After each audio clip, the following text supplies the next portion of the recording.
Welcome to the Business of Drinks, where we go behind the bottle, interviewing beverage innovators and icons about how they built their businesses. We take a data-driven approach, analyzing the brands, products, and categories that get customers and consumers excited. And we cover several drinks categories, from wine, beer, and spirits to non-alcoholic drinks, as well as THC, adaptogen, and functional beverages. So whether you're working in drinks or just interested in the stories behind your favorite brands, join us each week as we explore how companies are unlocking growth at every stage in the game. Thanks for joining us, and let's dive in. Welcome back to the Business of Drinks, where we are streaming the latest insights from the drinks industry. I'm Erica Ducey, joined once again by my co-host, Scott Rosenbaum. Thanks, Erica. Today, we are having a conversation that's sure to intrigue anyone with an interest in wine, an interest in sales, or just how to thrive in a tumultuous business environment, right? We know that wine had a tough year in 2024 with many suppliers, importers, and distributor portfolios experiencing sales declines and significant headwinds. Well, that is not the case for our guest, Rocco Lombardo, the president of Wilson Daniels, a luxury wine importer and marketer that represents brands like Domaine de la Romanée Conté, Domaine La Flave, Biondi Santi, Gaia, and others that are leading brands in their geographies. Yeah, the reason I was so excited to have Rocco on is because I had heard through the grapevine that they were actually showing gains while other portfolios were down in 2024. So, come to talk to Rocco and they are thriving. They were up 6% last year, which is a pretty remarkable achievement in this marketplace. And Rocco has been at the helm of that company since 2015, and under his leadership, it has seen substantial gains in a variety of ways that we'll discuss. Yeah, to put their year in perspective, right? Wilson Daniels sales exceeded $250 million. In the context of volume, that works out to over 700,000 cases of wine. Now, if you crunch those rough numbers, which I'm doing in my head right now, didn't do that prior, that comes out to about $350 per case at wholesale. These are, surprisingly super premium and luxury cases that are being sold. And that's really an achievement, especially in today's challenging market. I really can't wait to hear Rocco's insights on how he's managing to navigate that.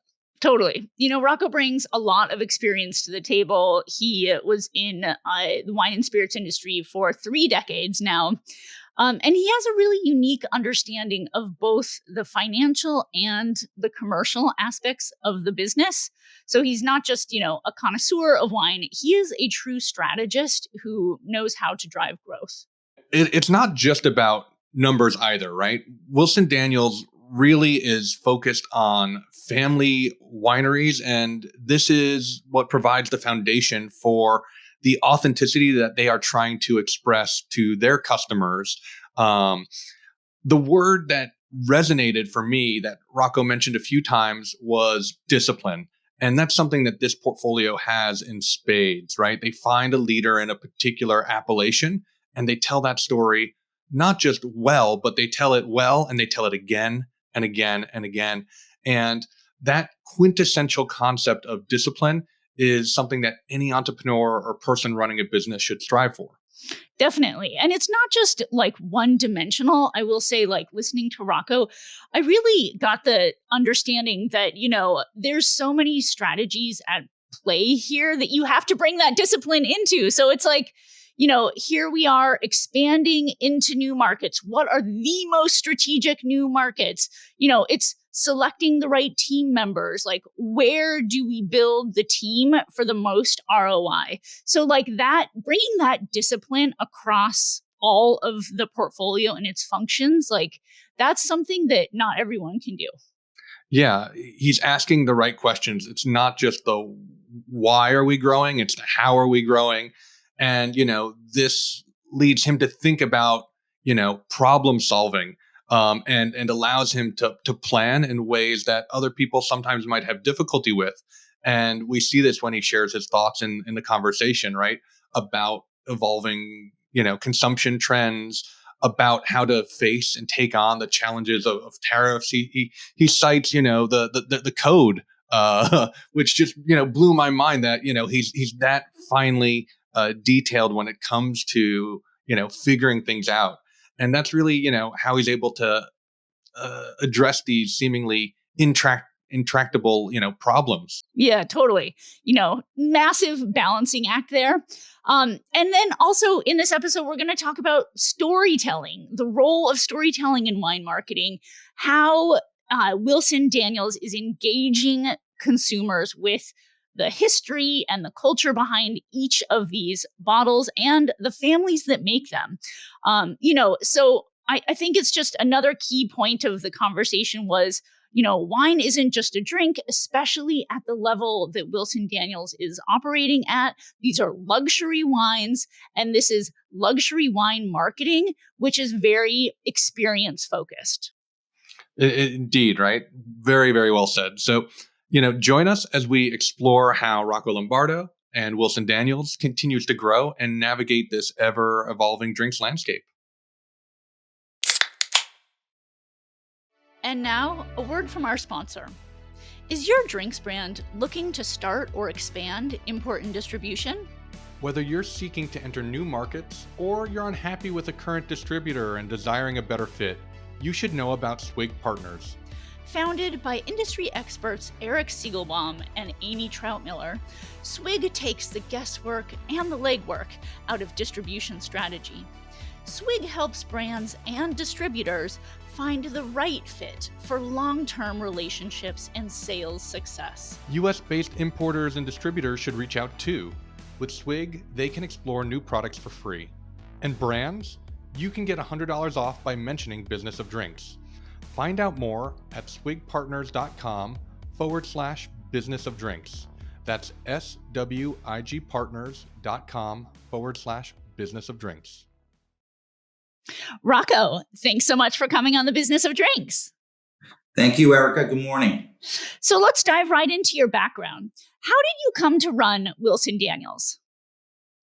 Well, I am currently serving in my 30th year in the wine and spirits industry, and in 1994, 3 decades ago, I was at Chemical Bank, which is now part of JP Morgan Chase. And I was approached by Richard Cacciato from Frederick Wileman to join him at Frederick Wileman in early 1995. I did so.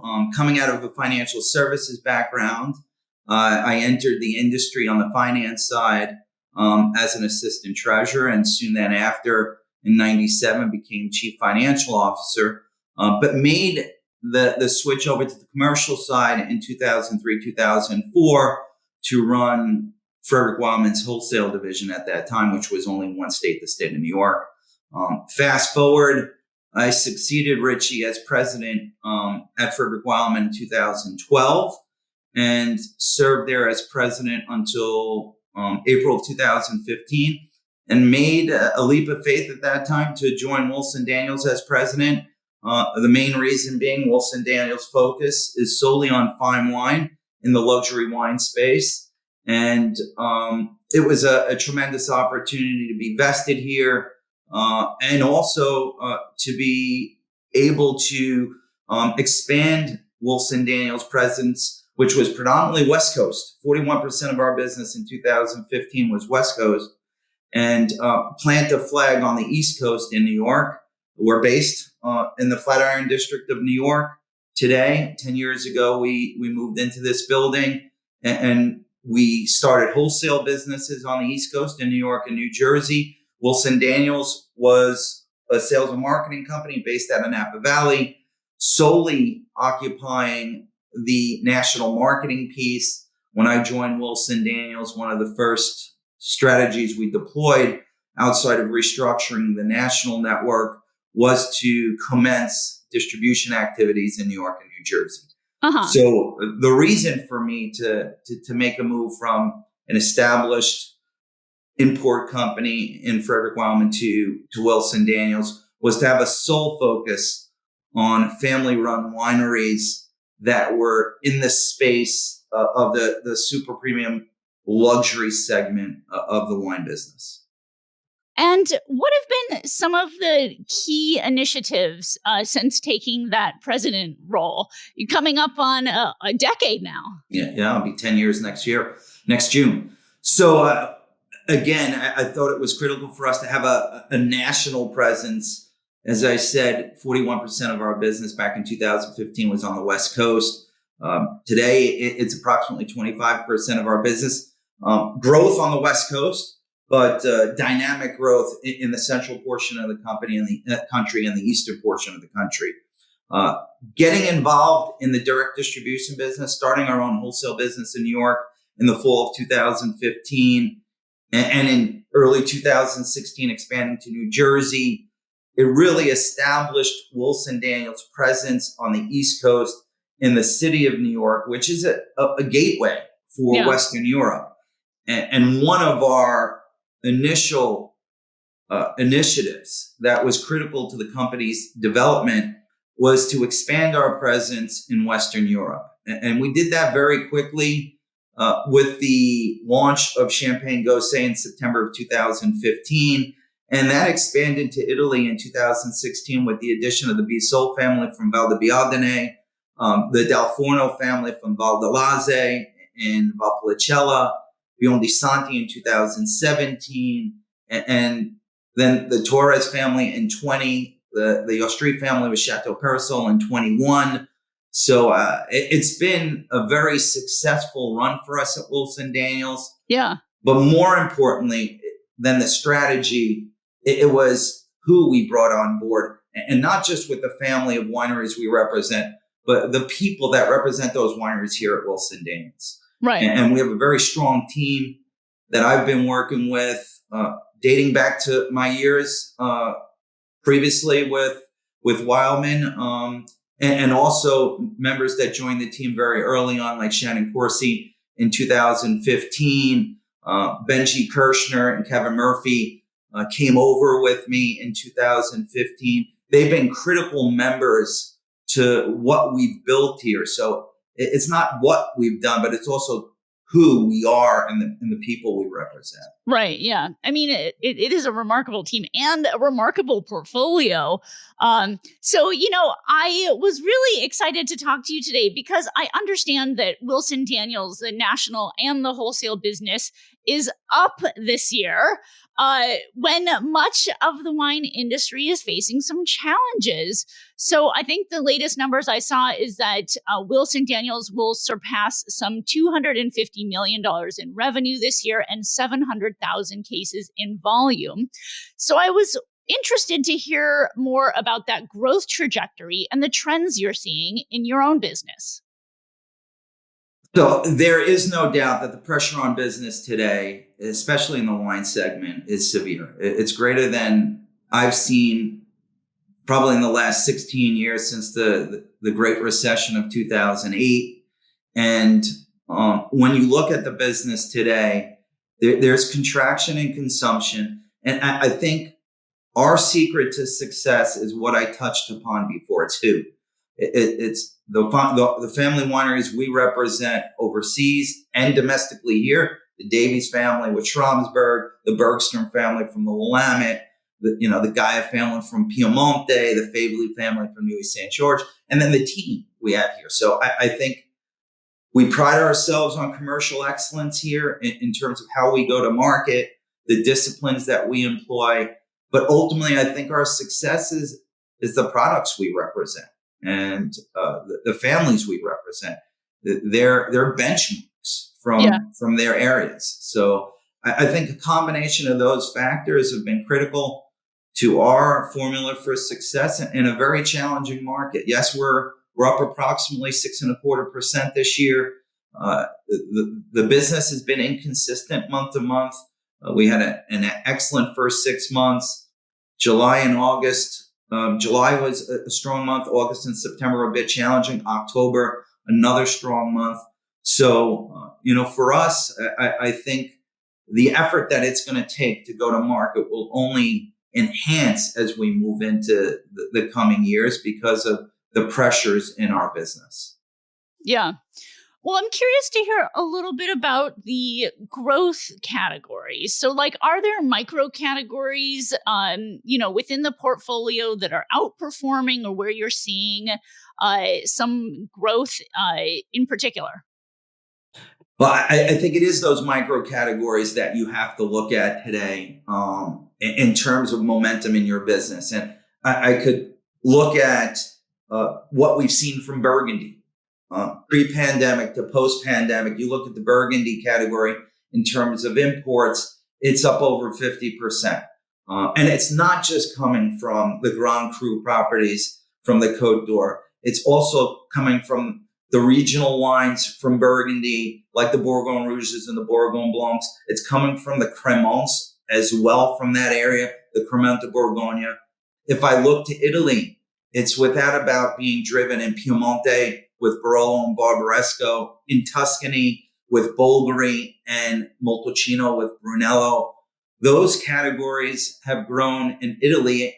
Piemonte, in terms of value, imports into the U.S. is up 33%. Wow. Tuscany, in terms of value imports, is up 18%. And I'm only talking about the DOP wines, the DOCs and the DOCGs. I'm not talking about the table wines. So that luxury space is still vibrant and growing in those micro categories, Piemonte, Toscana, and Burgundy, from France. Mm-hmm, mm-hmm. And then what's happening with champagne and sparkling wine? So we see growth in the value segment of champagne. Domestically, I speak of Schramsberg. Schramsberg is in the super premium category. If you take a look at Schramsberg Blanc de Blanc, it's retailing for $44.99. Schramsberg Brut Rosé, $49.99. That business is stable. It's not growing. It's not declining. We had strong periods of growth over the past 2.5, 3 years, but that business is definitely feeling the pressure, I think, of the economy, of the challenges in discretionary spending. But if you look at the value segment, Schramsberg and the Davies family has a label that has 18 months on the lease, not 30 to 36 months on the lease. And that's Mirabelle. That label's growing for us by 20% this year, predominantly on premise. If I look at Cremant d'Alsace that we represent with Pierre Spar, that's seeing dynamic growth with the Brut and the Brut Rosé. And there's continued growth in Prosecco with Prosecco Bissol, not just the DOC, but also Prosecco Superiore. So those value sparkling categories are growing. It's the super premium luxury segment, both domestically and champagne. We represent Champagne Gosset, that our business has grown to 11,500 to 12,000 cases. But it is now stable. That business is not growing or declining. Yeah. It's interesting. I mean, when I look at some of the data of what's happening in the industry from like, where the steepest drop-offs are, it seems like that from a wine sales perspective, like the $10 and under is really experiencing the most drop off. And really, Wilson Daniels' portfolio is totally insulated from that level of drop off. Because it seems like, even for some of those very premium Proseccos, and then, all the way up to the DRCs, we're talking, much higher value levels of those products. Like, they're selling for a much higher price, and that maybe there's some insulation there, so that some of the declines that other parts of the industry are seeing are just not what Wilson Daniels is experiencing. What are your thoughts on that? Well, I would agree, and sheepishly say that we can't be ignorant to the fact that we see consumption contraction in our industry, because at some point in time, the buyer who's entering the industry to consume wine must be there to elevate what they're drinking in the future. So I think that is a problem that needs to be addressed, and we're going to be active on that forefront. I could speak to it later. But we are insulated somewhat because the economy in the U.S. has remained resilient for the most part with the development of a great deal of wealth. And that wealth has a passion and a palate for not just other luxury products, but for wine. And our portfolio clearly appeals to them with the properties that we've talked about: Domaine de la Rome-Conti, Domaine La Flève, Del Forno, Bionti Santi, Gaia, Domaine Favoli. So, and still supply outstrips demand with many of those wineries. Mm-hmm, mm-hmm. So let's shift a little bit to on-premise. So I know that on-premise is a very important channel for Wilson Daniels, and I'm curious to know, what are you seeing happening in that channel? That channel went through a very difficult period in the pandemic. And the hospitality industry was really devastated during the pandemic. And we don't want to get into the shutdowns, but it really caused a lot of challenges in the industry to try to get back on its feet. It did that in 2021. And I would say through the first tertile of 23, we saw a dynamic rebound in the on-premise business. Since the second tertile of 23, we've started to see that growth decline.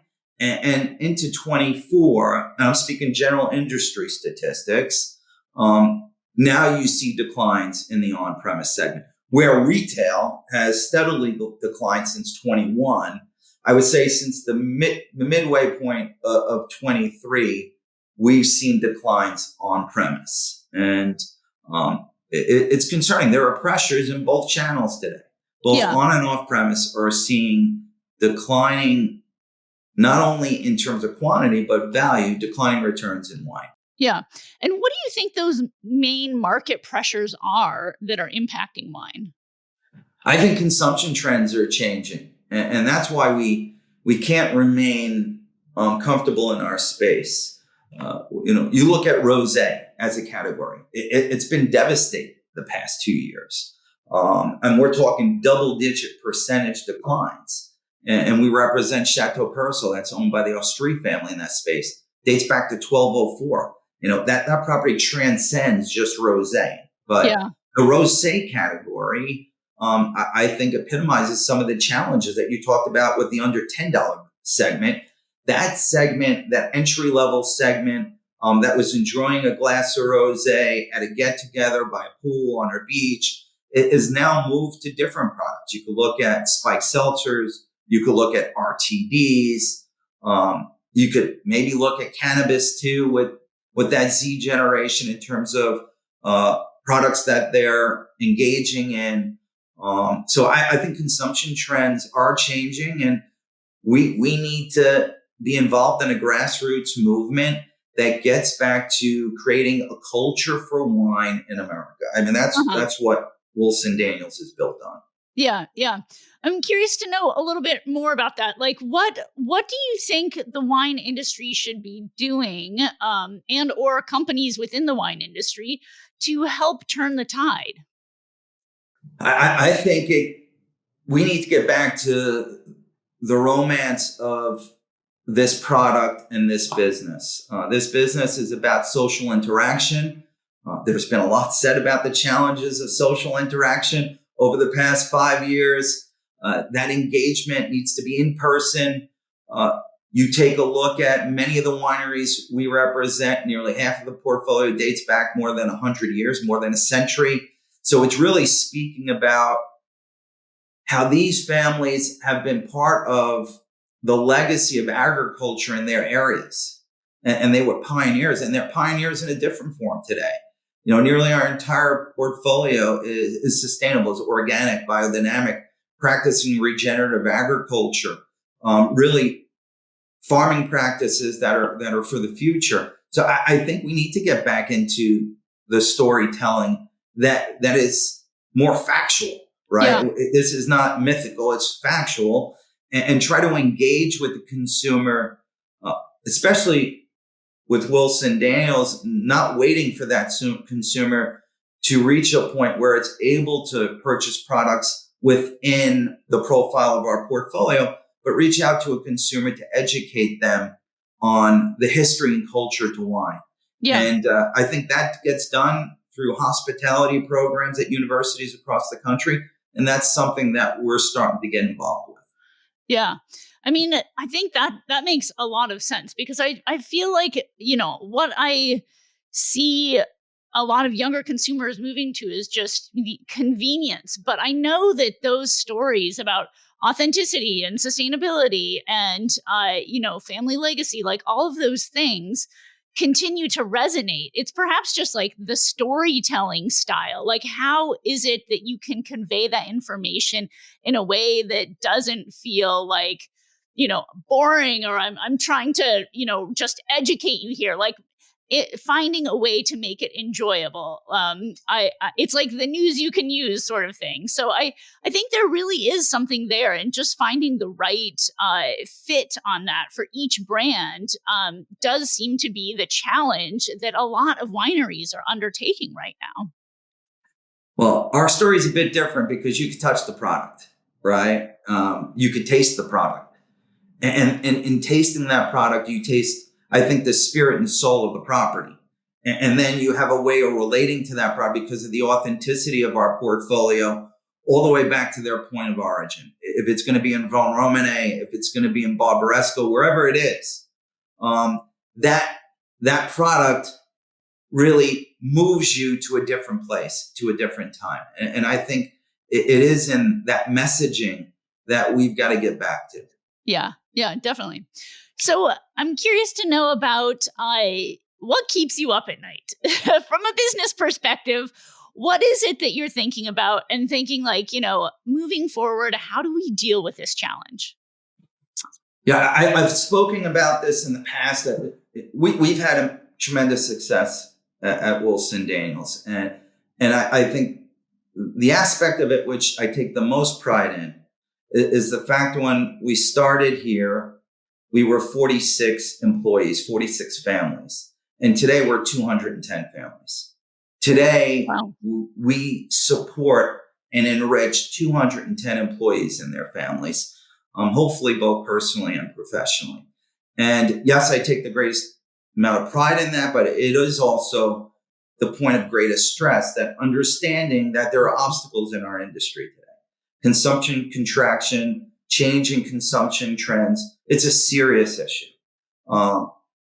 The challenges with obstacles that are outside of our control, tariffs, the WHO with their announcement with regards to the health detriments with alcohol consumption, and a potential downward cycle in the economy, which is very real. We've gone through a period here outside of the pandemic, which was a very challenging 6 to 12 months, but it's been a fairly bullish cycle since 2008. We're 16 years into this. So it's those pressures, those potential obstacles in business that I think most in terms of being able to fulfill the aspirations that our team has in working at Wilson Daniels.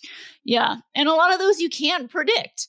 But one that we may be able to predict, tariffs. So how is it that you're preparing to deal with the potential tariffs that may be placed on imported wine?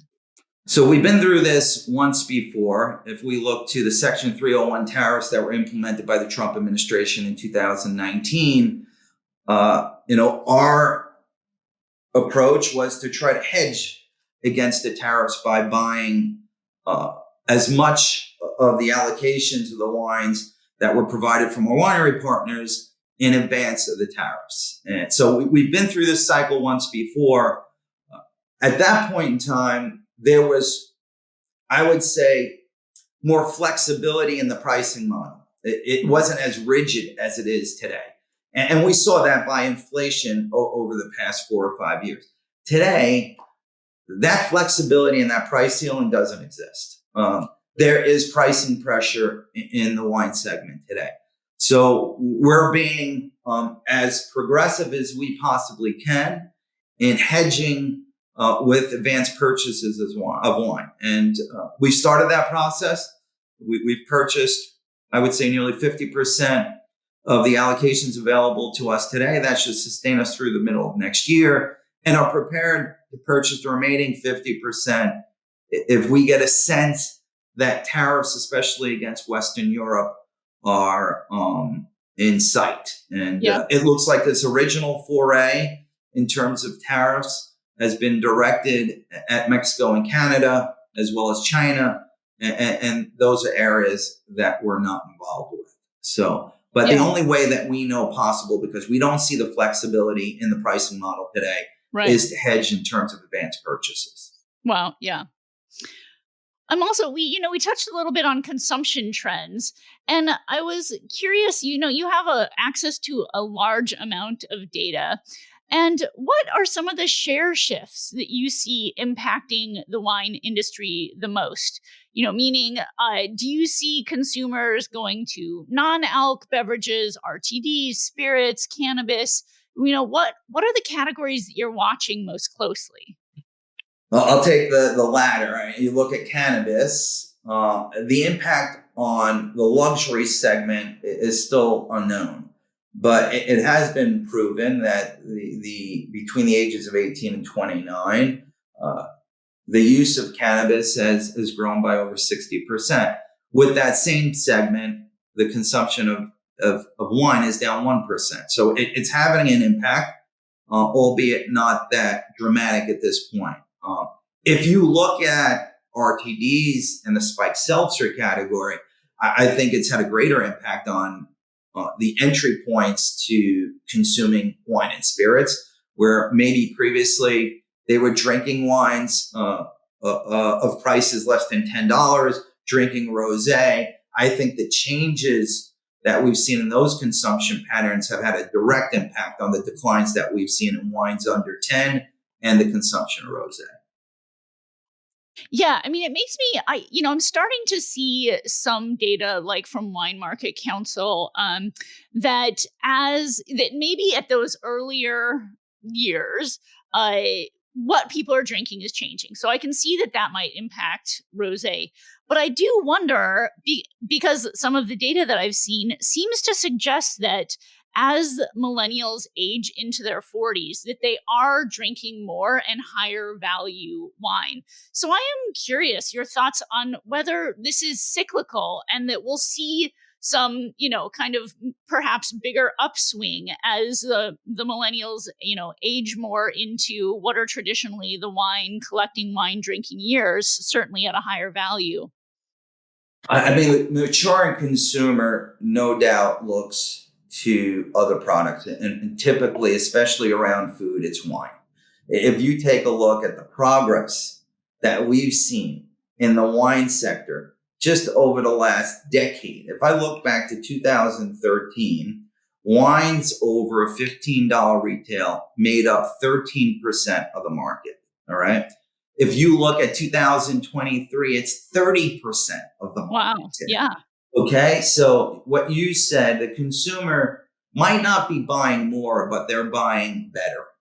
And so I do think as the consumer matures into a different palate profile, your palate evolves. There's no doubt. And they'll be gravitating towards wine, and not only wines domestically produced here today, but wines that are imported. And we've seen that trend over the last 5 decades. I'll quote another fact that to me is absolutely astounding. If you look back to the mid 70s, and it sounds like a long time ago, but it's not that long ago, right? It's 50 years. The US was consuming 100 million gallons of wine. If you look back to 2023, we almost consumed 1 billion gallons of wine. So wow. Yeah. That culture for wine exists in America. Look at this venue of media, right? And I think it's important for all of us to know that we have a responsibility to make sure that culture of wine has a legacy in America. Right. And how is it that you think the beverage industry will evolve over the next couple of years? I hope we don't lose our soul a little bit. There is romance to what we do. especially on the wine side. I'm sure it's there on the spirit side. I've never been on the spirit side. There's no doubt consolidation has had a lot of pressure. There's been a business element that's entered into the wine segment where much larger companies are involved now through acquisitions of family properties. We've seen it here domestically with a handful of very important properties in Napa Valley that have been sold. For me, I think the greatest pressure we face is internally to make sure that legacy of family and that rich tradition continues. And I think that is something that we can control and hopefully we will control by trying to pioneer family-owned businesses in that mid-cap segment to continue to prosper. Right. Yeah. All right. So final question. So a drinks entrepreneur asks you for a book, a movie, online class, person, to follow on LinkedIn, whatever it might be. Who or what do you recommend to provide the greatest business insights? God, I'm going to show my age again. I read, again, it's more business. Because there's a lot of amazing wine encyclopedias out there, wine Bibles. So more to business. And a book that really impacted how I looked at people and strategies was the James Collins book, From Good to Great. And it was simple policies that, as I said before, it's not what, it's who. Yeah. Never ignore the brutal facts. A culture of discipline in your business. We've stuck to our core strategies here. It was surrounding family, legacy, and a culture of fine wine. And we've never ignored those founding principles. And that was what he called the hedgehog concept. And if I look to a book that maybe helped me sketch my approach to managing business, inspiring people, creating a culture and a community in what we do at Wilson Daniels, it was the James Collins book, From Good to Great. So. Great. I love that. All right. Well, a great thing for us to recommend to our listeners.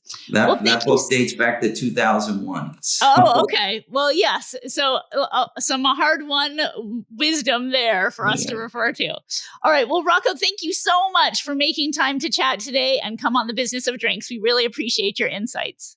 Erica, it was a lot of fun. Thank you very much for the invite.